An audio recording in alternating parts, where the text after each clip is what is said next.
So I think that the whole quiet quitting thing is really part of it. Evaluating what I need in this moment is more important than the company. And traditionally, companies always think like the company is the most important thing in your life.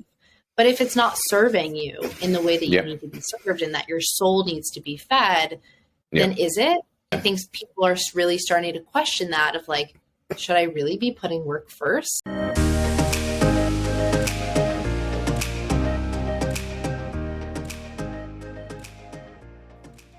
Hey everyone, welcome to Leading from Afar, a show by remote leaders for remote leaders, where we dive into the most important topics facing leaders in the future of work. I'm your host, Scott Markovitz. I was the first hire at Envision, one of the first all-remote companies back in 2012. I've since helped build and scale multiple remote teams as an early employee or consultant. In each episode, we geek out doing deep dives on specific topics like within async, hiring the best talent anywhere, how to create a fun and engaging environment remotely, and so much more. This show was created to help managers leading remotely upskill themselves to help them build world-class remote cultures. If you enjoy this content, please feel free to support me by subscribing in your favorite podcasting app, share it with friends and colleagues, and feel free to buy me a coffee via the show's website.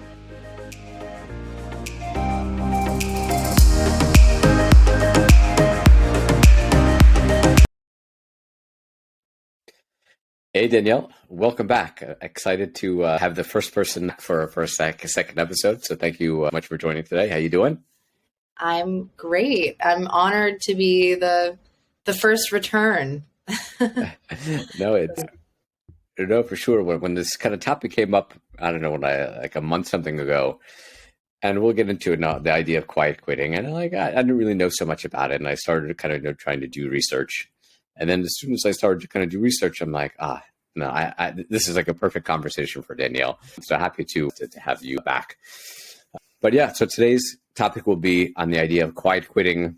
I know it's obviously been one of the big topics that have been in and around the news, especially around the future of work for the last maybe 2+ months. Now even somewhat pivoting from like quiet quitting to quiet firing, and who knows what the next quiet something is going to be beyond that.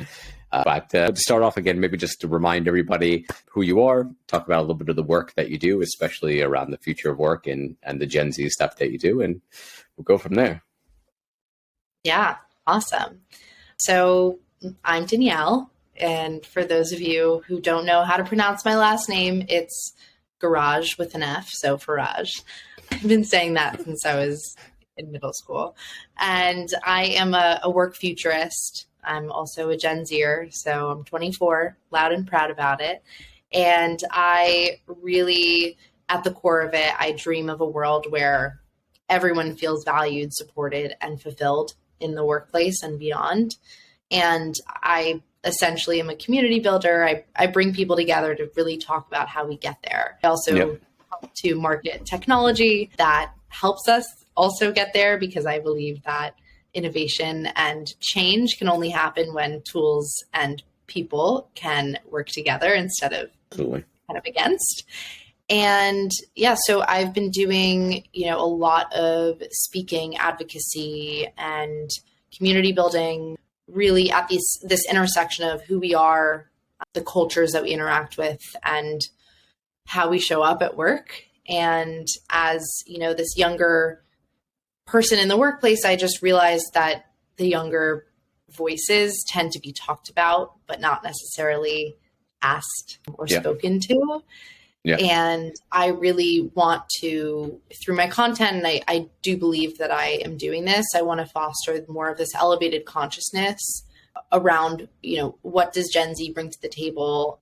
And also, how can we learn about each other so that we can better bridge these gaps between employers and job seekers and talent, both in and outside of work. I'm a big advocate of friendships, which is something that I coined a couple of months ago. And really at the end of the day, I'm just trying to create more inclusive, equitable, and dynamic cultures, really bridge those gaps. So yeah, I'm excited to chat today. Oh, that's awesome. I'm glad to have you. So as kind of I started off when I first started hearing about the whole quiet quitting idea and started looking into it, the big focus, at least in the beginning, was very much on this is like a Gen Z problem. This was a Gen Z thing. Always very focused on Gen Z, less on millennials, less on old people like me. So maybe let's start off as a Gen Z person and as a Gen Z influencer. Would love to hear what your interpretation, your definition of quiet quitting is. Yeah, I think there's multiple ways to interpret it. Absolutely. Whenever there's something new going on out there and there's a new term, I always like to look to my friend tours to chat about this stuff. And really, I look at other people in the space as thought partners for me. Yeah. And so immediately I have this ongoing conversation with actually my old tutor from high school.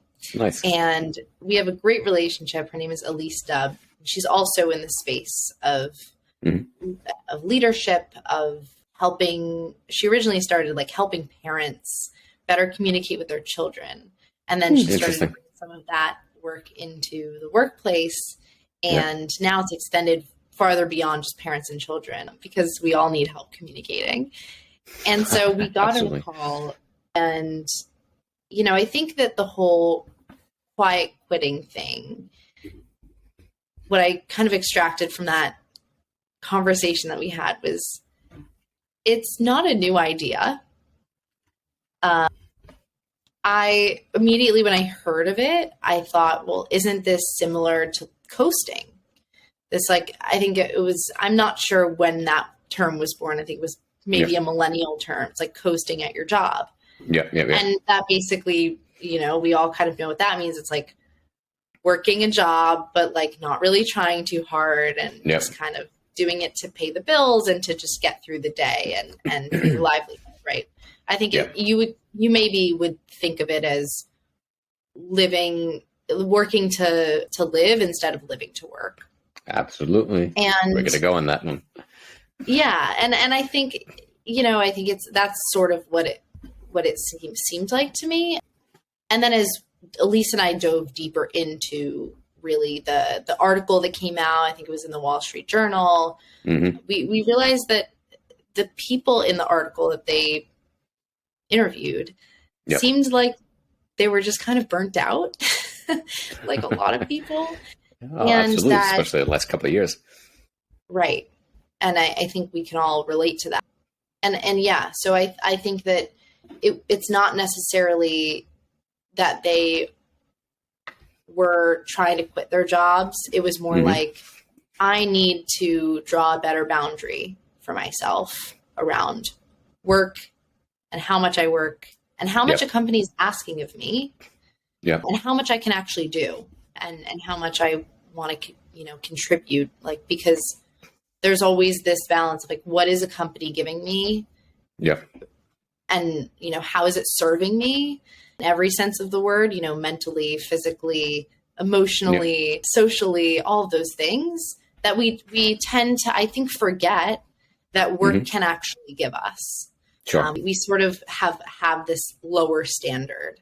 And I think that the TikToker was really saying if work isn't giving me everything that I need, then I'm going to work a little bit less hard and I'm going to find that elsewhere and create space for that elsewhere. Yeah. Yeah. I love the definition. We're actually going to dive into this specifically. Before, again, just an easy question before we really start doing the deep dive. Do you think this is a Gen Z issue, or is this a bigger issue that really affects us all? I think that it's an issue that impacts everyone. And there are memes and videos that you can find about how Gen Z is just the loudest generation in the workplace. And there's actually a study that TenSpot did. This is kind of older, it's a couple years old from the pandemic, but in 2020, TenSpot did a survey just around, what do employees want at work and and just trying to understand what people wanted, because it was a really, still is a very complicated and confusing time. And what actually came out of that research, which was the impetus for their focus on Gen Z, was that of the, I don't know how many thousands of people who they sent the survey to, Gen Z was like the loudest voice. They wanted the most, they expected the most, I think, of their employers. They wanted to hold them to a higher standard. They, they wrote in what they would want from work if it wasn't there in the survey. So, and I think that really says a lot. I think we are an extension of millennials in that we want more. And I think we're kindred spirits with Gen X, because Gen X sort of what was this optimistic generation that came into the workforce and wanted that better integration and balance, but it just wasn't present yet. And I think now we do have an opportunity to grasp that. And that's sort of what we're doing as Gen Zers. It's like, if we know we can do it, because remote work and technology, then why is it not being done yet? Absolutely. And I love what you said. I want to kind of put some pieces together. When I first, again, started looking into quiet quitting, looking to the definition and what people are saying, my first response was like, this is the future of work. This is everybody. This is not a Gen Z thing. This is not something that just kind of popped out now. Because what I try to say is what came out of the pandemic. No, remote work, fantastic. But it really was the sense of, hey, it's quality of life. Like, I want to be able to live the life that I choose and that I want to live, and with the people, spend the time with the people where I want to do it, and work just nicely fits in. No, it's not going the old methodology of, no, your life was bookended at the end of the workday. It's, hey, I can be at home. I could get work done. I can go spend time, go, with a hike every day. I can go to lunch with my spouse. I could pick up the kids, take them to karate, what have you, and work gets done and everything lives harmoniously. And when I saw that, I said, this is, to me, like, this is not a new thing. This is not a Gen Z thing. I mean, like, this is everybody. And this is the essence of what the future of work is going to be, to kind of say what your words were, where historically we used to be, we live to work, which is obviously terrible. And that's not the way you want to do it. And we're finally getting to a point where we're now flipping the script to going to, we work to live. And I think it's, the Gen Z, again, from not being a Gen Z, the idea of Gen Z being loudest, because us older people, like, this is how we grew up. Like, we're used to this. We were used to the grind. We're used to the hustle. Every one of those job posts that drives, I'm looking for a ninja and a hustler. And I'm like, no, that's not what you want. I mean, everyone's not a ninja. Nobody should be a ninja. I mean, so for me, it was like totally obvious. And I love what you said. And so kind of trying to break down in the different kind of pieces that I saw, and at least to me, that this topic goes in multiple directions. And what I would love to do is kind of talk about each one of the directions, or each one of the ideas of what quiet quitting is. And then, because this podcast is obviously about leadership in remote environments, not just in remote, it's how remote leaders can work with this, or what they should be thinking about, or what they should be doing in regard to these ideas, that works for you. Totally. Let's do it. Awesome. So I think the first one, which I think that probably came out of the idea from the TikTok video, was, hey, I'm going to do the minimum required work for what I'm paid. If you want me to do more work, you want me to hustle more, then, hey, you're going to need to pay me more, and you're going to need to do me benefits. So it's very much of a return of investment, right?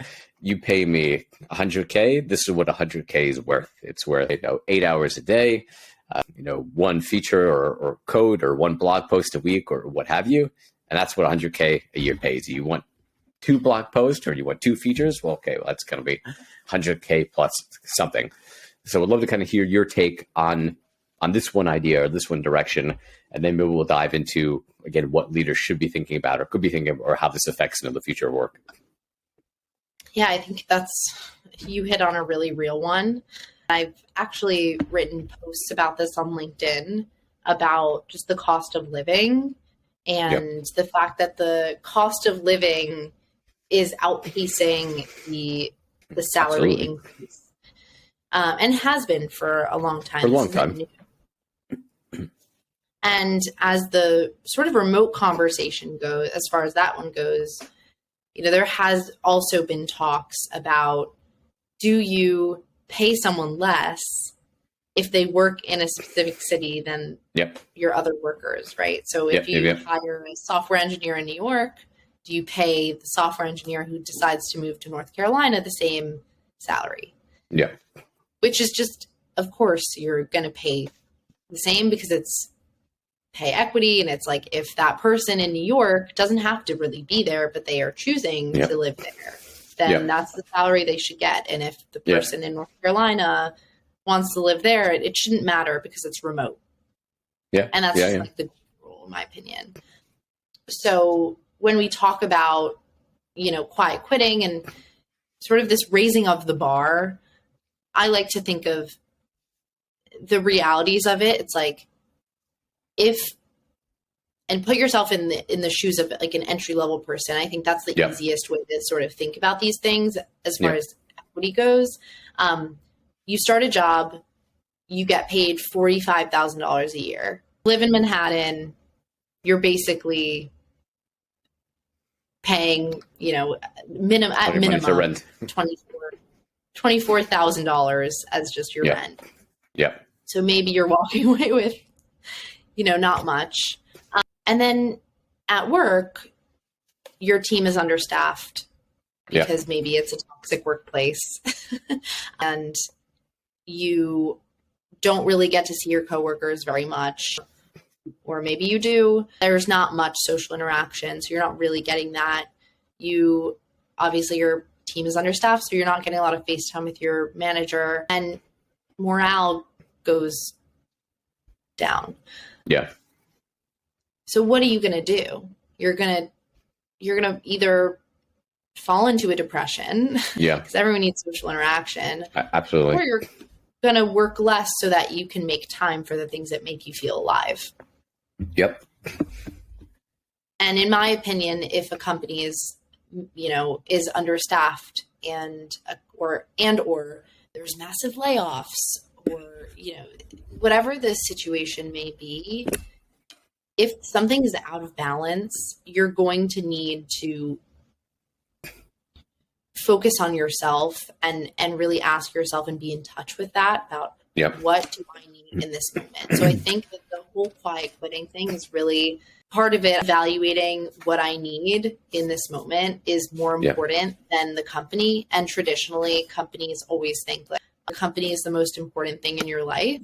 But if it's not serving you in the way that you need to be served and that your soul needs to be fed, then is it? And I think people are really starting to question that of like, should I really be putting work first? Sure. And going back to something you said earlier about sort of like the, wanting to hire a ninja and all that stuff, like those people who are hiring us or are in leadership positions don't know what it's like to not prioritize work in your 20s or to deprioritize it for mental health because, well, you never talked about mental health before. Exactly. So there's just a lot of things where it's like, I think the best way to move forward is to try to understand each other and to put ourselves in those shoes of people who are in different circumstances. Because that's the way that you grow. It's the way that you can actually serve your employees. Yeah.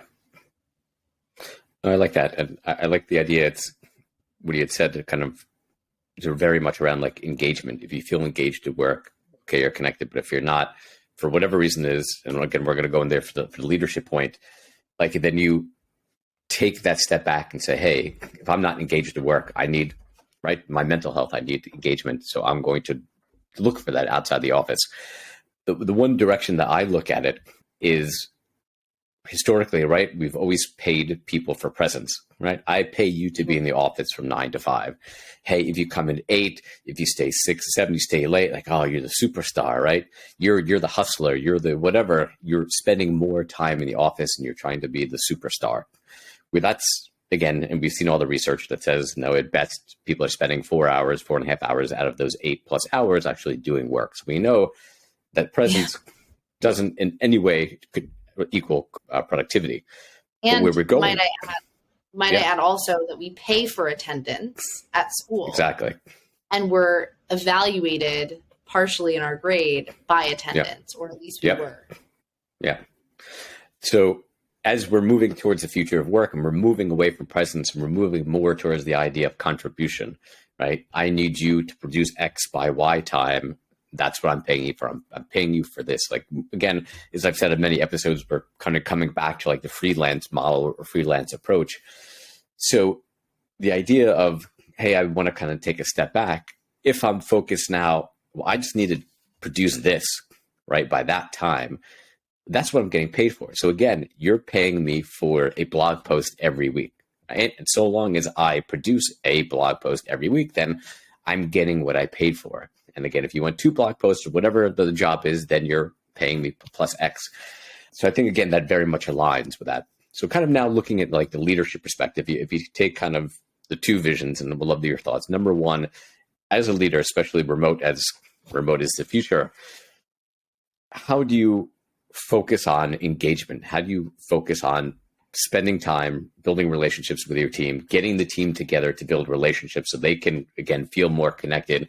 And again, which is not going to necessarily mean, hey, now I want to spend all my time in the office, but it may mean, okay, you're not as frustrated or disappointed or burnt out in the office environment because you have more than engagement, one. And number two, how do leaders start thinking of, hey, this person works here, or we're paying them, or we're hiring them for their contribution.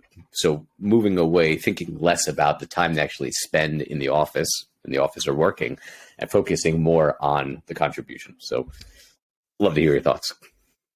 Yeah, it's a big question. I think it's something that a lot of people are talking about. And I think I sort of look at it as the remote first experience is comprised of the experience when someone is not working in the same area as their teammates, and the time when they are. So personally, for me, I have joined teams where I'm co-located in the same city, but haven't met my coworkers in person. Because of the pandemic, I might add. Sure. If not for the pandemic, it would have been probably different. Of course. So that's like forced remote. I kind of think of that as like a separate. Yeah, absolutely. But if you are co-located in the same city, which we do these quarterly-ish meetups. So I actually go to Paris and I meet with my team, and I'm there for 2 weeks, and we're co-located for those 2 weeks. And on the regular basis, they are co-located in Paris and meet once a week. So on those days where I'm remote, or I'm even co-located with them and we're all remote, I think that it's important to really keep tabs on like what everyone's doing. I think half the week, I would say, is really about heads down work and maybe a little bit more. And then the other half of the week is really about collaboration. And so when I'm not co-located with my team in Paris, I think what's the most important is to have regular check-ins at least once a month with my boss to really talk about, okay, what's working, what's not working, and to evaluate that work-life design. Sure. Because I think it's not a skill that a lot of people have learned how to do, is to... Not at all. Right. And I think that in this next phase of hybrid work, whatever it might look like for any company, I really do believe that it's on the company to help us optimize for that healthy life work integration and to give us the tools and technology and advice and guidance and all those lovely things to help us really get that optimal work life work integration. And that would mean, what does that even mean, right? It's like Sway Workplace is doing great work in this, where each person is, writing out when are the times that you feel most productive, most creative. When do you feel like you need social interaction or you feel drained? What are the things that, give you a little bit more energy? And so you do that on an individual basis. And then with your team, you actually go through, okay, what are the meetings that we have currently? Could we move them? Parker, Art of Gathering, is also a great resource for this kind of stuff because she really does talk about what is the purpose of coming together and are we accomplishing what we showed up to actually do? Sure. And if the answer becomes no, then you have to reevaluate what is this meeting really for? So I think just, this like open curiosity to how are we working and could we be doing it better? And also like just monthly check-ins, like I said, at least once, and asking your remote employees, to speak first at meetings instead of last. I'd also say when we're co-located and we do these quarterly meetups, we're doing an offsite this month. So we're actually going to the countryside in France, and we're spending a few days there, and we're just gonna like jam. And I hope that we don't talk about work. I'm gonna suggest that as a rule, and that's definitely the something point of IRLs. Exactly. I'm seeing like a lot of teams, like Atlassian. I was speaking to their new head of intentional connection. That's her title. It's incredible. Liz Leary. And it has been in charge of, creating these offsite experiences for Trello. And then I'm pretty sure Atlassian acquired Trello. So when that happened, she then built that for the internal team across the board. And Atlassian is remote. So it's kind of like, how do we recreate this camaraderie and this experience of the offsite in a new culture, which I think is hard. But those are like just some of the things that we've been thinking about as a team. I think are honestly global. No, I agree with the ideas. I think the first thing, the latter half of what you said, we're obviously the future of remote is more async than synchronous, right? More work meetings will be videos or documents or what have you, which is the way it should be, especially informational meetings should almost never be synchronous. And using that synchronous time more for relationship building. The way I run my two teams, it's all the work, the one-on-ones and the team meetings, the work portion is done async. Here's a presentation. Here's like a video of me walking through it, watch it on your own time, questions, feedback. And the time we get together, either one-on-ones or team meetings, it's relationship building. As a team, we play games, we do show and tells, we do things that learn about each other, just to spend time getting to know each other, building those relationships. And one-on-ones, it's very much of like, hey, Danielle, how are you? How was your weekend? No, how was the trip to France? Oh, send me some pictures. And what did you do? And it all very much focused on like the relationship. I think leaders definitely need to be doing it more often than once a month, at least every 2 weeks, but what have you. And then obviously IRL, it's getting people together as often as we'll call it possible, economically possible. In between those, kind of getting people together. So totally on board. Love what you said. Let's go to number two. Number two, kind of, I think the big one was burnout. People are just burnt out from COVID, 2.5 years of like the world just being like a total mess. Chaos of kind of extra pressure at work, especially these days with the economy is what it is. There's lots of downsizing. People are kind of nervous of what's going on. And I think that kind of then translate, hey, people are just escaping, right? I think the best word to try to use is escape, like that extra stress and headache. And people like, hey, I just don't want to deal with this. I don't want that pressure. So kind of love your thoughts on that idea. And again, like from a leadership perspective, what leaders can be doing to try to prevent this. Yeah.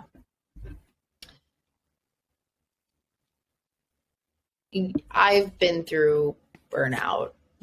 Oh, for sure. Oh, we all And have. I've been pretty open about it, which Yeah, I think is healthy. So absolutely. that's the first thing I would Yeah, say. Just being really upfront about where you're at yeah, and not just asking, oh, how are you doing? But how are you? yeah. Second, I'd say just being really or trying to learn how to pick up on people's Hmm. behaviors, Yep, expressions. yep, We yep, could yep. totally do that remotely. Absolutely. There have been times where my boss has called me out being like, yeah, you were quiet during that meeting. Yep, How are you? What's going yeah, on? yeah, It's just, it's that simple sometimes. yep, And other times it's not that simple. Other times it's, you know, work isn't going to get done because just can't. yeah, And there's no, and that's human. yeah. And I think that we tend to, I don't love the word productivity Hmm. because I don't think that it's human. Hmm. It doesn't express the human side of work. Like what actually does it take to perform? Yeah, yeah, It's mental clarity, it's creativity, it's the right environment, it's yeah. loving what you're doing. It's all of these things. And I think even if one of those things is off, it becomes Absolutely, really difficult to even get out of bed. And absolutely. so, right, like that's what I think of immediately when you ask me about burnout. It's just Yep, we need to be more empathetic yep. generally across the board. And I think some of the stuff gets kind of lost in the conversation about benefits. Benefits are important. Sure. I also think that every person needs something different. Of course. And the way that benefits have been designed have not been conducive to that, to Yep. serving people in the ways that they need. I mean, the fact that we don't Totally agree. have federal parent paternity, maternity, laws Yeah. that really serve us in the way that we Yeah. need them to is Yeah. a great example. But I think that there is definitely a lot of innovation happening. There Yeah. are things like this company Luna, I think maybe you know them. Luna is helping companies really personalize their benefits and what they offer, and Yeah. how they help companies sort of serve their employees. Yeah. And I also think that there's a big focus on stress management, Hmm. because stress, I think, is something that is lethal. It can really For kill. sure. And it's also something that we know that we can combat. Yeah. So what are those like first steps, right? It's not just about hiring, a consultant or putting For sure. everyone on a program or giving people $75 for mental health every month. It's really more about like, okay, how can we do this together collectively? Yeah. Like, maybe if someone finds innovation that excites them, hey, let's try it out for 3 months. Like, let's Yeah. crowdsource ideas Yeah. about Yeah. how, to really combat and also get personal. I've had a lot of conversations with people over the past few months about really just the power of sharing what you're personally doing with your team. My Yeah. friend Taylor has this rule. She's a community builder. She has this rule. It's like, on Monday nights, she doesn't commit to anything. She Yeah. doesn't do anything. She takes Monday nights and she has them for herself and for her boyfriend at home. Yeah. And that's her rule for herself. Sure. And I think that's really powerful, because when you put it in place, these boundaries for yourself, it then shows other people, how you're prioritizing you. And it also helps to inspire them to try to be brave enough to do the same. Yeah. And to share what they're doing, right? And I think that just creates a culture of empathy and caring for ourselves and one another.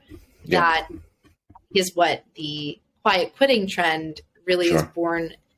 born out of the the lack thereof. Yeah. Yeah. Again, yeah, a lot here that you said was great. I'll try to somewhat, if I can remember the order. I think the first thing, idea of sharing, absolutely, and there certainly as a leader, the way you get people to share is you as a leader, you share first, right? They follow the captain. If you're out there and you're sharing your experiences, your feedback, what's going on with you, you create that environment, transparency and empathy of, hey, my leader is able to say that he or she was having this, and this is what happened with them, and they needed a mental health day off. That makes it okay for me to share what I want to share. And I think that's crucially important. I've been pushing myself to try to do that with my teams.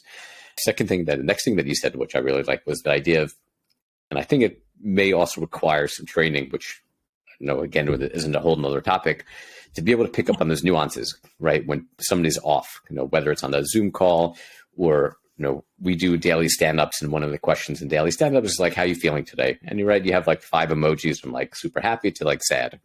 And for me, like, I religiously look at that every day. And if somebody has a sad face, like, that's a flag. Hey, I need to reach out to this person like right now, stop whatever I'm doing and reach out to this person.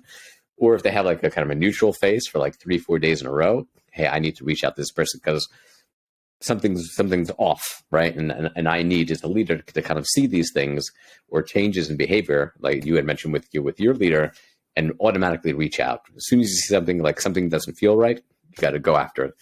And then I love the idea of empathy, and I think also it aligns very much with what we spoke about before, and like the future of being on contribution. I remember I had someone on my team who was going through some mental health challenges. There were definitely days where like they were, productivity, sorry to use that word, was kind of low, and they like apologized for it. And I said, hey, listen, again, the future work where we're going is based on contribution. You know what you need to do when you need to do it by. Like, hey, if you have a bad day, that's totally cool, right? Everybody has bad days. I suggest if you really have a bad day, like just say, hey, send me a message. I'm going to be out today, mental health day. And I'll give you a thumbs up. Like, that's great. So I think also we have to change that approach where if we see somebody not so productive day or 2 days, we're not like automatically jumping on them. Hey, why aren't you doing anything? And why didn't you produce this today? When we shift more towards like, okay, by the end of the week, I need this, and being able to focus more on the big picture. And it's something that I've done with my teams, and I have tried to be religious about it, is being proactive, right? So I push everyone on my team to take off one continuous week every single quarter, right? You could take, like every startup, like we all have unlimited vacation, which, there's lots of research about. Nobody takes those days off. But I very much I sit on my employee, every one-on-one, every team meeting, like get your time booked in the calendar. So you could take out a whole week. So it's a full week. It's not like a couple days here, a couple days there. And I've heard feedback from across my team of saying like, hey, I didn't think I needed this time off, but as soon as I had it, I'm like, it was so appreciative. Like it really made a difference. And yeah, and I think with like the idea with benefits, I totally agree. And I had, I think, a person on the first episode of season 2 building a company called Compt. You're focusing on more on like stipends around a specific area, because as you said, right, for some people, mental health means access to a mental health professional. For other people, it may mean a Calm or a Headspace subscription. To other people, means it's, hey, let me put on my running sneakers, let me go out for like an hour-long run. So it's something different, right? And if you kind of just very cookie cutter here, we're giving access to this, well, that may not help me, and I may not get any value out of that. So yes, as a leader, need to be focusing on much more, again, like baskets or ideas. Hey, we're going to give you stipends. We're going to do something within like this specific topic, because again, for Danielle, it means one thing, for Scott, it means something else. And we want to make sure that everyone has the opportunity to take advantage of that benefit. So I love that. Kind of moving on to another idea, which we kind of spoke about already. Feeling it's very much related to the lack of effort companies make around company culture. And I think so much so the last few months where like there's so much downsizing. It, not every company is like in war mode, right? Got to batten down the hatches, like crazy war mode, like don't. And I think a lot of companies are missing the idea of, I always try to say it's simple, right? Happy employees equal happy customers. Unhappy employees equal unhappy employees. So now, even though you're in war mode and chaos, like now, anytime you need to be spending more money and more time building engagement, building culture now, because your team needs it now. Because yes, I think when there's nothing going on, there's no team building and there's no fun and everything is just work, work, work, you're going to fall into that trap because we start off at number one. It's like, I don't connect with my colleagues. I don't spend time with them having fun. I don't get together with them. All it is just work and deliverables, and that's all everybody cares about. And numbers, hey, I need it, right? I need that social interaction. I need that break. I need that. So I'm going to step back because if the company's not going to give it to me, I'm going to take it myself. Maybe you want to add a couple of thoughts in there as well. Yeah, I agree. It's something that I've actually written about, that, this idea of the superstars. I like to call them the shooting stars internally in an organization. These people who just elevate everything. They're in a meeting and they're in a meeting. They're the first person that you want to tell about a new idea or initiative for socializing. And they are often connectors internally. And so you have these individuals who, and I think on an episode with Dror Poleg, you were talking about sort of these profiles of people who are specialists. And oftentimes these superstar people are also specialists. So then you have the constellations, the average, but obviously like average doesn't really describe who they are, but the average people who make up and are the fabric of the organization. Yeah. And I think it's difficult to be either one, right? It's like, it's difficult to be a superstar or a shooting star because you have this like extra stuff that you have to give. And of course it's part of who you are, but it's also like, it's demanding. You're the one maybe organizing events, and you're the one, advocating to the C-suite about why they should spend money on an offsite or do these, exciting things. And that can be really exhausting. But also like, you tend to be emotional support for other people. Sure. And then when that person leaves, then like, what happens? If you put all the emphasis and you give them all the, or they take really the initiative, then what happens to the rest of the culture when they leave? Everyone else is impacted. And I know several companies where this has happened recently, where they're, maybe their world to some people has left or disappeared or been fired. And I think that it's really hard to adjust because then it's like picking up the pieces. It's like, okay, what do I do? Like, who do I go to now? And I think there's a lot of people who are feeling this like emptiness or this like loss. It really is a personal loss. Sure. So now to focus more on the positive side, right? Yeah. Like how do we maybe shift the focus in today's age in a remote first or distributed or hybrid team to the constellations? Because if you focus on, well, how do I build connection between teams, right? We already have the strong ties to our own teams, but what about from team to team, the intra-team sort of dynamics or cohesion? We shift the focus to empowering these different social groups internally to be more social and to interact with one another and to have these sort of water cooler moments, however you want to say it. But really this idea of when you meet new people who share interests, which interest is really how, at least at Cafe, we're thinking about the future of work. And instead of tying people to a location, you tie them first to an interest, and you help them find each other that way. And really, I think that helps to build the fabric to be super strong and durable, so that when there is a slight tear on the end, or maybe even in the middle, it's much easier to mend. Because you do have a strong foundation for how people are able to interact and how often, I would say, people are also able to interact and develop those weak ties that make an Yeah. organization super strong. Yeah, I totally agree. I know we're so much short on time, and I have two more points. We'll try to get through them kind of quickly. So the first one was the quality of life. You know, we started off the conversation of, you know, people have experienced better quality of life through COVID, and this is what they want. So more from the leadership perspective, right? If you understand your employees want to spend time with their family, they want to spend time in their own communities, they want to spend doing things, how do you enable that? Maybe even how do you reward that? And how do you bring that engagement like back into the company? Like I've seen some companies do some like kind of very cool things like GitLab and HubSpot, who would have like family or kid, you know, Zoom calls where you bring it'd be just the kids, or like, so having that understanding, hey, I'm with my family is important, and saying, okay, if your family is important, we want to enable that within the organization. How do we bring families of people in the organization together, and how do we enrich that? So again, we'd love some maybe thoughts on, again, what leaders can be thinking about now as we move forward, especially around like the idea of quality of life. How do you connect? How do you bring in? How do you nurture and reward those ideas of, you know, family and community and all the things, again, people are focusing on now? Yeah.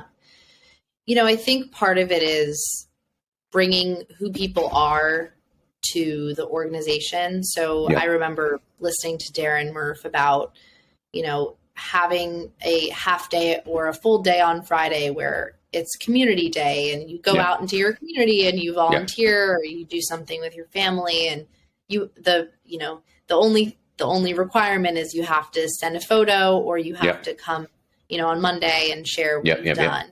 So I love those ideas. Absolutely. I would say, you know, another idea is to really leverage the information that you have about people in a way that is actionable. So like a lot of the time you'll hire and you'll have people fill out their HRIS thing, and you like ask them, okay, like what are your allergies? Like maybe you'll ask them, what are your favorite foods? Like, you know, and all that. And a lot of the time that kind of just sits and it isn't leveraged. Oh, for sure. So, you know, I think one of the things that you can do is we're working on this now to actually be able to visualize in an organization what are the common interests across the board. And then to be able to, you know, give people ownership. I know that I'm not sure if I can say the name of the company, but a really large company in the crypto space. Yeah. They give people $150 budgets to really do this like social, I think they call it like a social budget.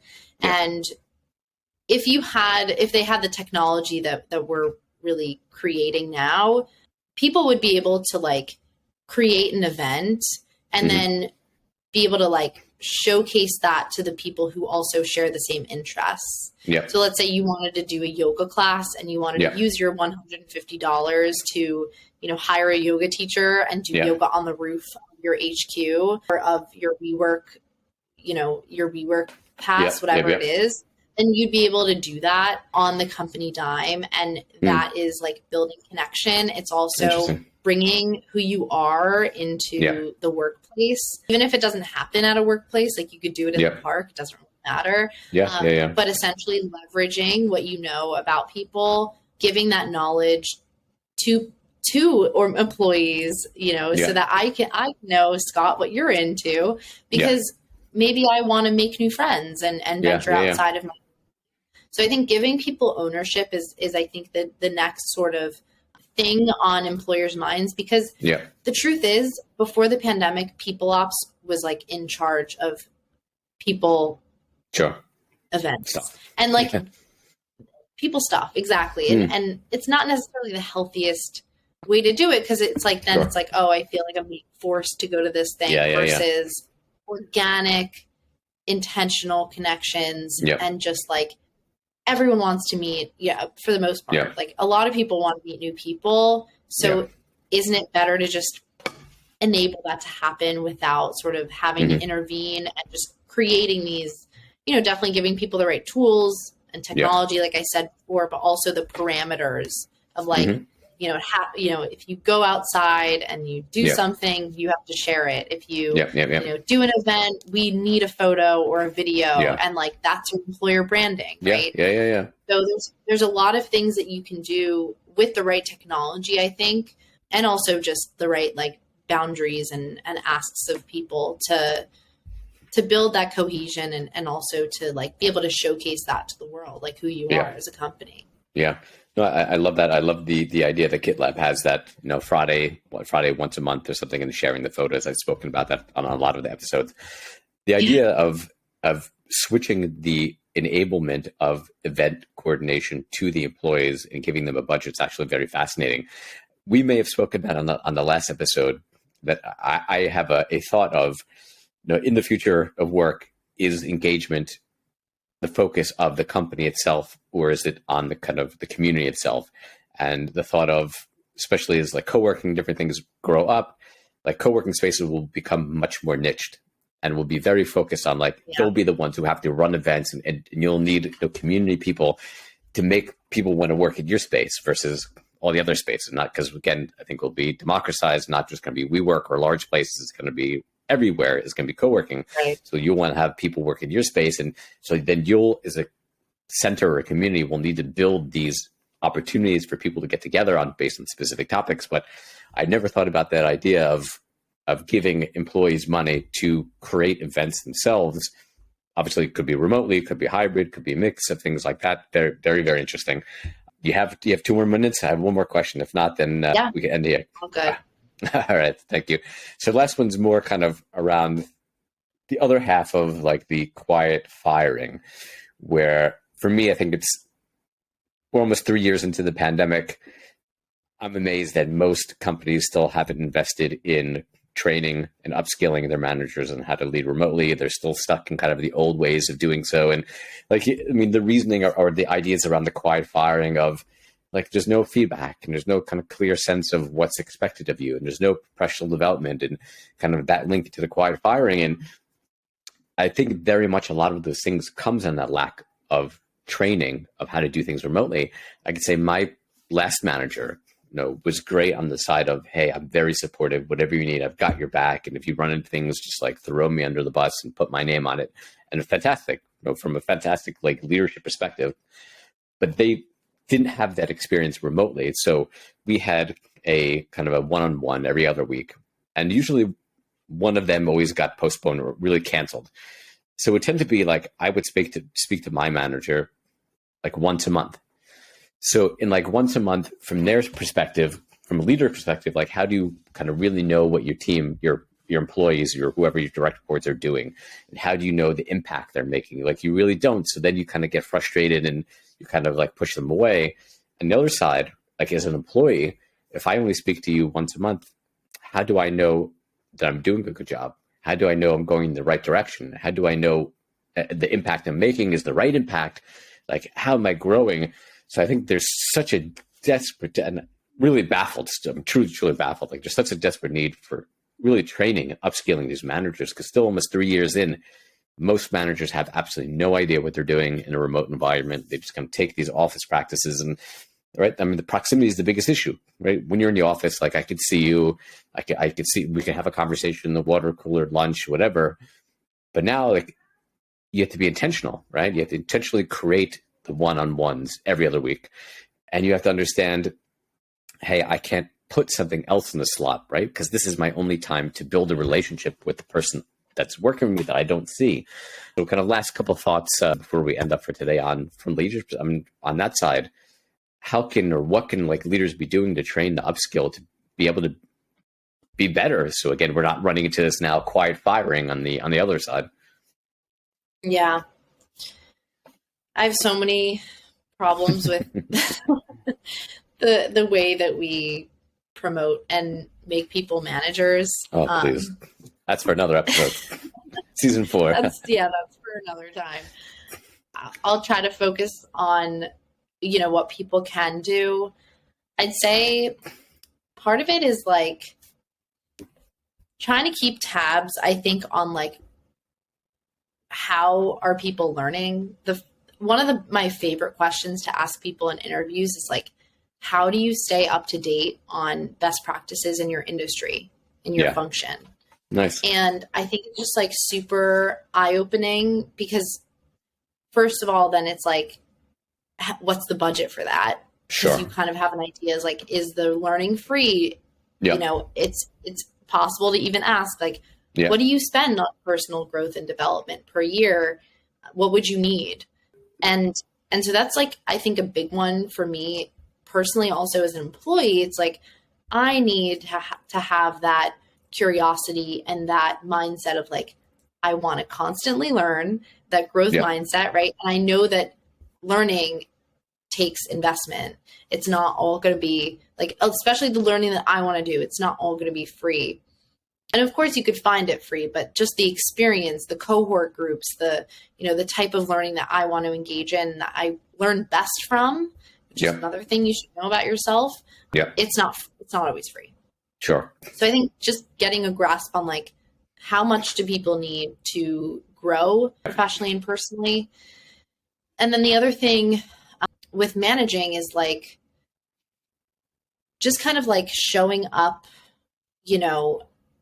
for people when you know that they need it. I don't know, like, it's like the monthly meetings. It's kind of like, I need to, I need to put a meeting on their calendar because they just finished this big project and maybe they're not sure what to do next. Sure. Like kind of keeping tabs maybe a little bit, or having regular check-ins if someone's doing a really long project. Sure. Is really great. Roping in the necessary people that they might need help. They might need someone's perspective. Sometimes the best perspective we get is external if we're feeling stuck. And then I would also say like on like managing and upskilling specifically, another thing that has been really crucial for me is just joining the right communities. And obviously it's connected to what we just talked about with coworking, but your friends are your best coworkers. And so making sure that your employees have the right spaces to work in, where they're surrounded by other people who maybe could help them. And if like they don't have that, like, try to help them get it. I personally did it for myself. And, if I had been helped in doing that or like, because my coworkers in France have their third spaces, they have their smaller communities, because in Europe, it's actually more common to have these third spaces of like communities that like are your friends. And so being able to have that, like, my boss did give me a WeWork membership, or like asked me like, which co-working space do you want? So being able to go out and to discover and to have that freedom to explore was really big, because it gave me the freedom and opportunity to go find my community where I do feel supported, and like I feel like I belong, even when I'm so far from my actual team. That's awesome. I love it. So wrapping up, people who want to get connected with you, learn more about what you do, how do they find you? Yeah. So I'm actually, my website is under development right now. So it's not going to work if you try to go to daniellefarage.com. It will be soon. It's building a really exciting new site.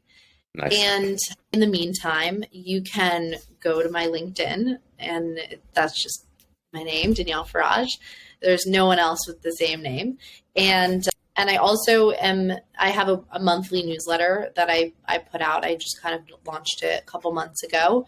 Nice. So if you want to, be up to date on the Gen Z perspective, aka me, on the future of work, go follow that newsletter and just follow my content. Like, happy to also connect with anyone. Awesome. I love meeting new people. So amazing. Well, we'll put all those links in the show notes.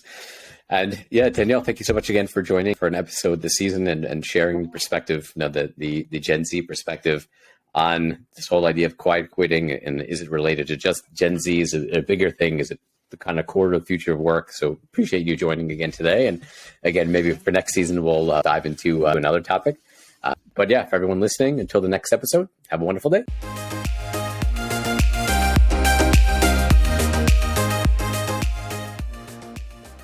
Thank you so much for tuning into today's show. I really hope you enjoyed it.